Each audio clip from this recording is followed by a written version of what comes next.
నీ పరిశుద్ధ నామానికి మహిమ కలిగిన గాక. ఈ సాయంకాల సమయంలో ఈ పునరుద్ధాన ఆరాధనలో ఆగస్టు మాసము మొట్టమొదటి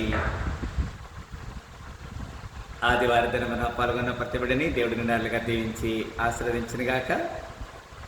ఈ ఉదయకాల సమయము కొన్ని మాటలు ఎస్తేరు గ్రంథము 6వ అధ్యాయము 3వ వచనంలో నుంచి కొన్ని మాటలు మనం ధ్యానం చేసాం. ప్లారా రాజు ఆ సంగతి విని ఇందు నిమిత్తము మొర్దెకైకి బహుమతి ఏదైనాను ఘనత ఏదైనాను చేయబడినా అని అడగగా రాజు సేవకులు అతనికేమీ చేయబడలేదని ప్రత్యుత్తరం ఇచ్చేది.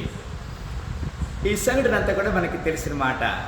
మరి నీవు దేవుని పని నమ్మకంగా చేసి ఉంటే నీకు బహుమానం ఉన్నది అని చెప్పడానికి ఈ లేఖనము మనకి సాక్షార్థం ఉన్నది. ఎందుకంటే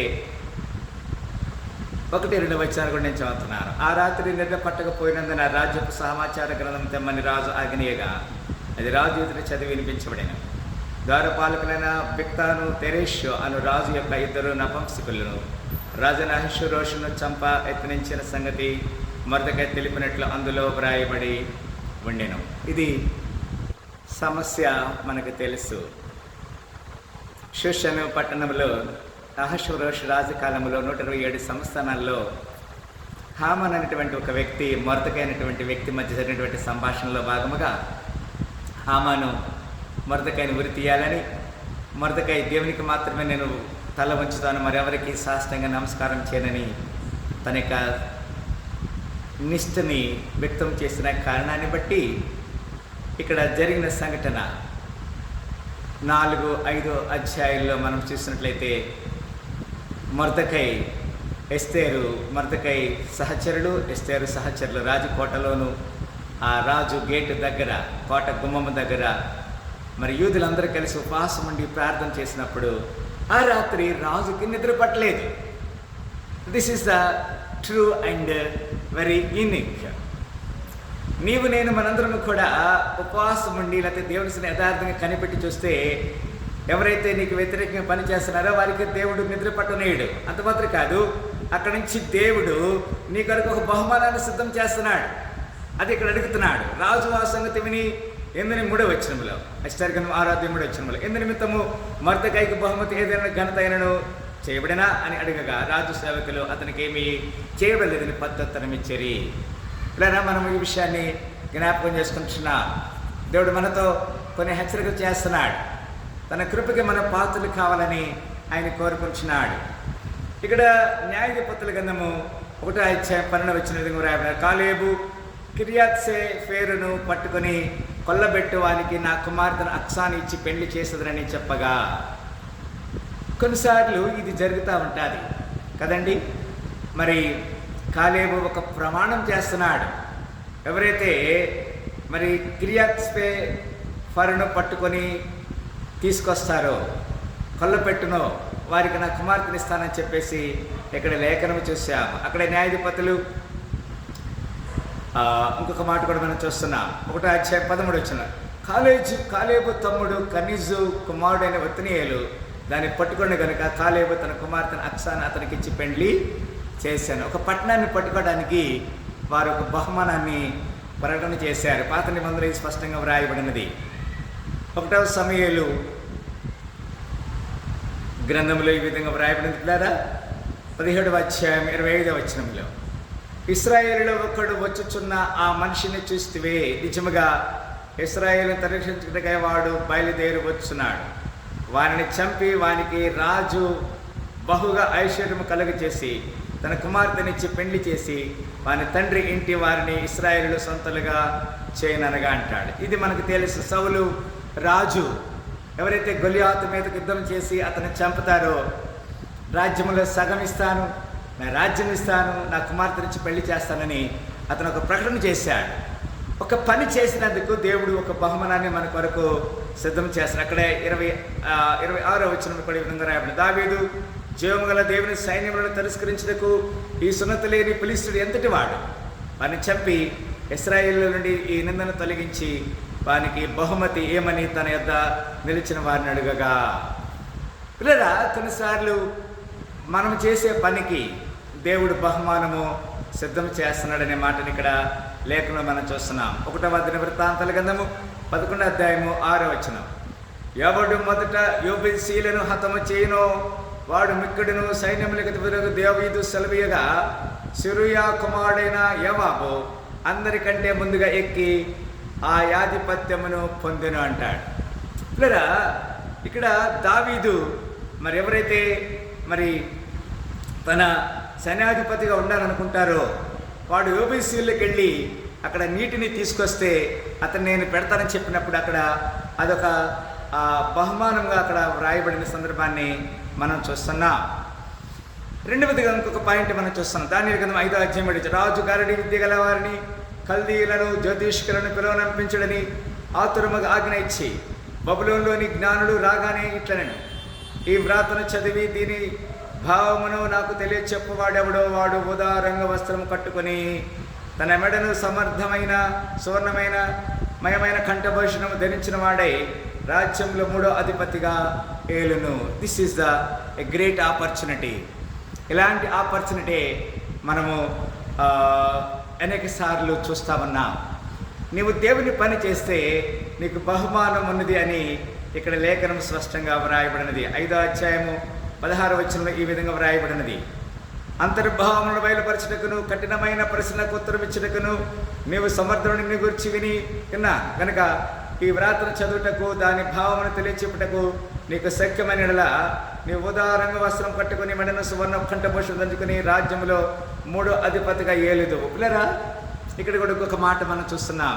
దానియేలు గ్రంథంలో దానియేలుకి రావాల్సినటువంటి ఆధిక్యతను ఏ విధంగా దానియేలుకి ఆధిక్యత ఇచ్చిందో కూడా చూస్తున్నాం.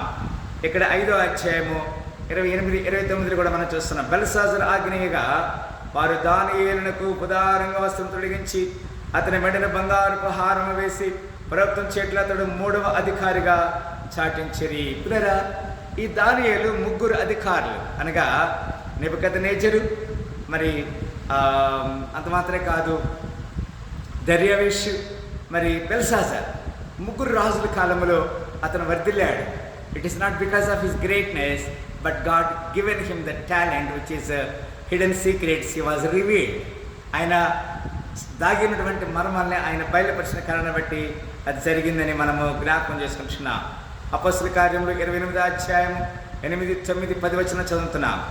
అప్పుడు పోపుల యొక్క తండ్రి జ్వరము చేతను రక్తభేది చేతను బాధపడుచు పండుకొని ఉండెను. పౌలు అతని వద్దకు వెళ్ళి ప్రార్థన చేసి అతని మీద చేతులుంచి స్వస్థపరిచాను. అది చూసి ఆ దీపములు ఉన్న కడమ రోగులు కూడా వచ్చి స్వస్థ పొందిరి.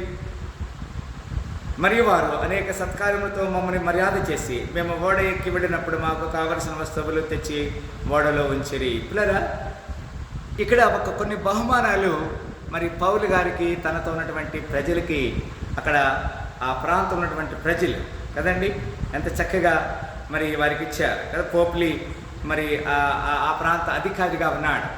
పిల్లలు కొన్నిసార్లు మనము దేవుని చిత్తానికి లోబడినప్పుడు దేవుడు మన పక్షం కూడా అలాంటి కృపకి పాత్రలుగా చేస్తాడు. ఆది కాండము 40వ అధ్యాయము 23 వచ్చిన విధంగా వ్రాయబడింది. అయితే పానదాయకుల అధిపతి యోసేపుని జ్ఞాపకం చేసుకొనగా అతను మర్చిపోయాను.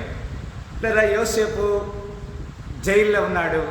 ఆ తర్వాత ఫరో రాజు కాలంలో మరి ఫరో అతనే అధిపతి, కానీ యోసేపు మాట లేకుండా ఎవరు కూడా ఏ పని చేయడానికి లేదని ఒక చక్కని ఆధిక్యత యోసేపుకి ఇచ్చిన సందర్భాన్ని మనం జ్ఞాపకం చేసుకుంటున్నాం.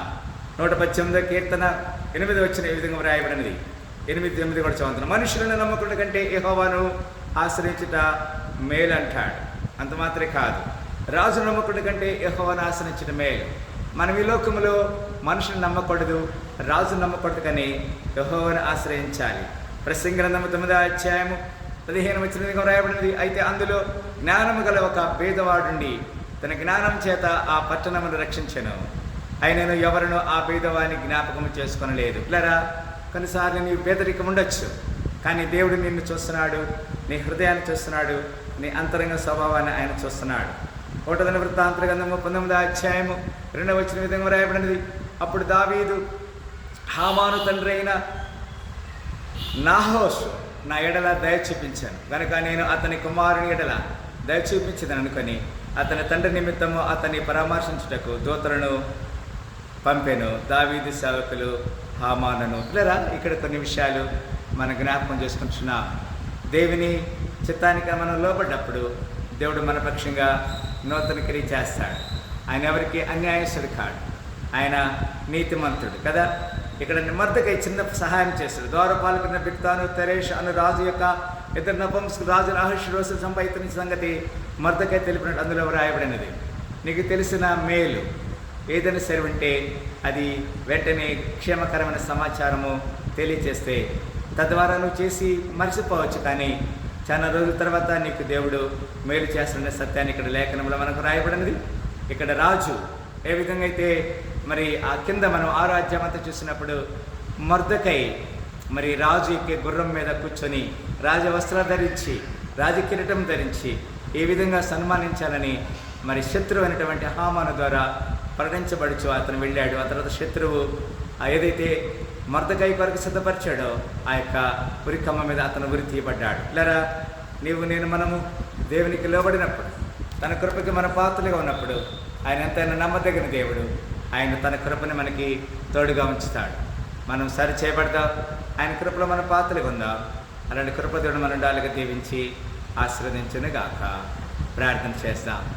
స్తోత్రములు ప్రేమగల తండ్రి, ఈ సాయంకాల సమయంలో ఏర్పాటు చేయబడిన సాహసంలో పాల్గొన్న ప్రతి బిడ్డను దర్శించి దీవించండి. వారి కుటుంబంలో నెమ్మది సమాధాన శాంతి దయచమని, సాక్షి జీవిత కృప దయచమని సకల ఘనత మహిమ ప్రభావం అర్పిస్తూ మా ప్రభుని పరిరక్షకుడైన యేసుక్రీస్తు వారి శ్రేష్ఠ నామములో ఎస్తేరు గ్రంథం 6:3 వచ్చిన ద్వారా మీరు మమ్మల్ని హెచ్చరిక చేశారు. అయ్యా, మరి ఒక చిన్న మేలు చేసిన కారణాన్ని బట్టి అయ్యా రాజు చేత ఆధిక్యతను పొందటానికి అది తన యొక్క ఉపవాస నిరీక్షణ ప్రార్థన ఉంటుంది. మేము కూడా నీ ఎదుట ఉపవాస నిరీక్షణ దీక్ష చేసి అయ్యా బూడిదలో కూర్చొని గోనె పట్ట కట్టుకొని అయ్యా ఉన్నప్పుడు మమ్మల్ని హెచ్చిస్తారు, మమ్మల్ని గోనె పట్ట విడిపించి రాజవస్త్రాలు ధరింపు చేస్తారు. అలాంటి కృపకు మనం పాత్ర చేసి కృప చేయించమని యేసుక్రీస్తు పరిశుద్ధ నామమున ఈ ప్రార్థన వేడుకుంటున్నాం తండ్రి. ఆమేన్, ఆమేన్, ఆమేన్. మరొకసారి సాయంకాల సమయంలో ఈ పునరుద్ధాన ఆదివార ఆగస్టు మాసం మొట్టమొదటి ఆదివారంలో పాల్గొన్న ప్రతి బిడ్డని దేవుడు దీవించి ఆశీర్వదించును గాక. Thank you. God bless you.